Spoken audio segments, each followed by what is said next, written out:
Olá, meus amigos investidores, sejam muito bem-vindos. Hoje vamos de BTCI, um fundo high grade, um fundo de papel. Vamos dar aquela olhada, ver o que é que dá para esperar do fundo para os próximos meses. Tem novas operações em portfólio, a gente vai dar uma discutida sobre isso, ver questão de risco, ver questão de situação atual, macro, enfim.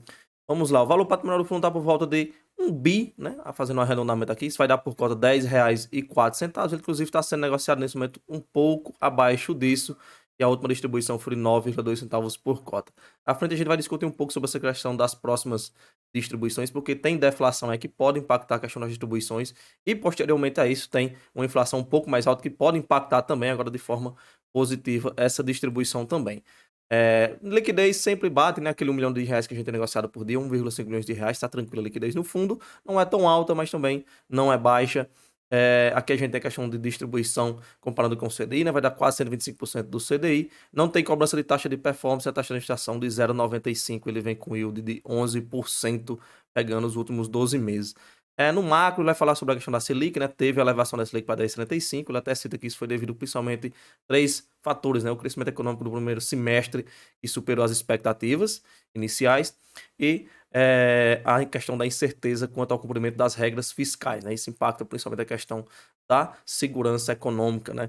E além disso também tem a elevação das expectativas de inflação para os próximos anos, ou seja, você pode ter aí, quem sabe, vindo a se concretizar essas inflações altas para os próximos anos, né? Dar uma blindada no seu patrimônio através de operações atreladas à inflação, como fundos de papéis com posições majoritárias à inflação, né? A gente já viu em momentos ali em 2022 onde a inflação subia muito e fundos de papéis conseguiam entregar rendimentos gigantescos, né? A gente via fundo entregando rendimento acima ali de 1,3, 1,4, chegando a 1,5 e até mais que isso, devido a essa questão. Claro, é péssimo, né, pro cenário total a questão da inflação. Não adianta nenhum cotista, nenhum investidor estar torcendo para a inflação subir, né, para de fundo imobiliário entregar mais e chegar lá no supermercado as coisas estarem mais caras, né, mas pelo menos uma forma de você tentar blindar esse prejuízo causado, né, essa corrosão do dinheiro causado pela inflação através de operações indexadas à inflação, né, e aí vai da estratégia de cada um.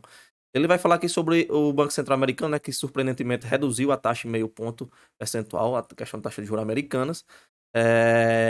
Aqui a gente tem a questão da DRE do fundo. Em agosto, o fundo teve de resultado 8,9 milhões de reais, né, já tirando as despesas. Isso daria uma distribuição de 9 centavos por cota. Tinha reserva, distribuiu os 9,2.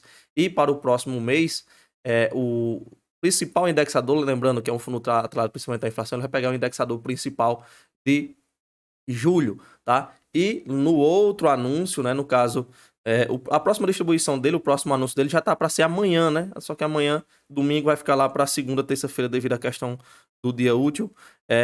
Vamos dar uma olhada aqui para vocês entenderem melhor. Olha só, a data base dele ela é por volta do quinto dia útil, então o quinto dia útil vai pegar aí entre segunda, por aí. Então, tem essa expectativa desse próximo anúncio, que vai estar aqui, no caso, pegar o indexador como principal de julho. E para o próximo mês, no caso lá para o quinto dia útil de novembro, vai pegar um indexador de agosto. Por que eu estou frisando esse lá de novembro?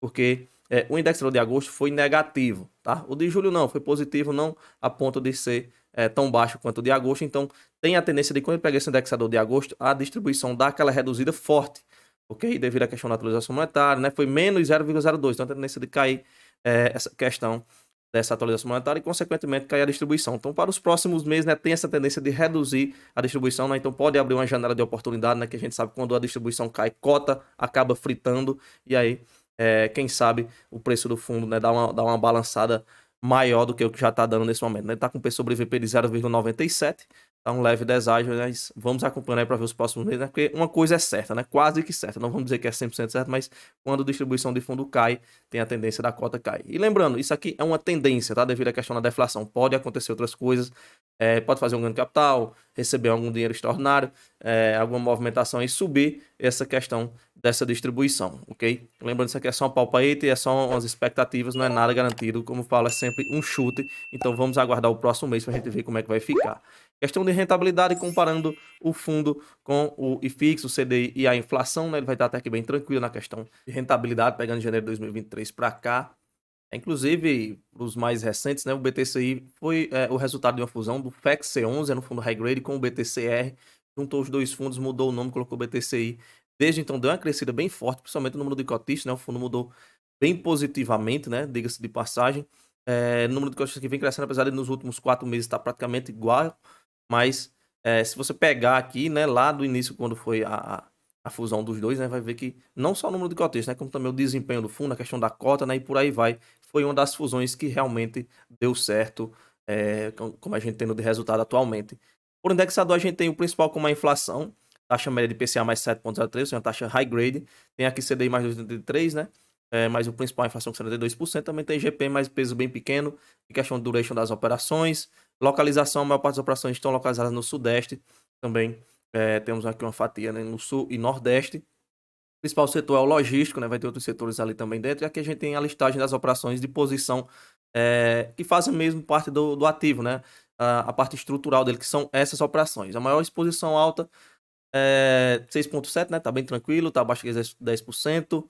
Aqui temos duas aqui que vão se repetir, mas alguns outros também vão se repetir mais exposições, né? Mesmo que somadas vai dar abaixo dos 10%, né? Aqui no caso aqui vai dar 3,9%. Como eu falei aqui, são a carteira estrutural dele, né? A base mesmo dele, a gente vê que tem a operação da Carvalho Hosken. Carvalho Hosken veio apresentando problemas em alguns fundos, é bom sempre estar de olho, se bem que aqui o peso é de 1%. E até por sinal, né? A Carvalho Hosken vem tentando se recompor, vem tentando pagar as dívidas, vem tentando se reposicionar. Nas demais operações, a gente não vê algum outro problema que tenha apresentado em algum outro fundo. Aqui a gente tem as operações que ele tem para posição tática, né? Fazer um ganho de capital, pega uma operação a uma taxa ali mais baixa, depois vende, faz um lucro. Segue tranquilo também. Nos fundos imobiliários, a gente tem Canipes, PCI e VEG com as principais posições. E aqui a gente tem a questão do caixa. E aí, atualmente, o caixa dele é por volta de 4, 5% da carteira, aliás, do patrimônio. E aqui as novas operações que ela adquiriu. Temos 2 CRIs, né? No caso, um logístico e um shopping. Posições tranquilas. Taxas médias aqui de uma operação high grade, né? Essa daqui é uma operação, esse é mais uma operação middle risk, então segue ainda um pouco dentro da estratégia do ativo, né? Principalmente na questão das taxas mais high grades.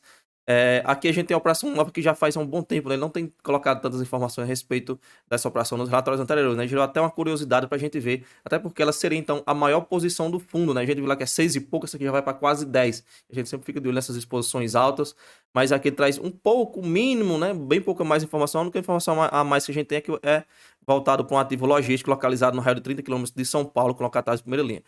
Meio que é que ele quer dizer isso? A gente, você tem um ativo logístico no raio de 30 km de São Paulo, dificilmente esse ativo vai ficar desocupado, né?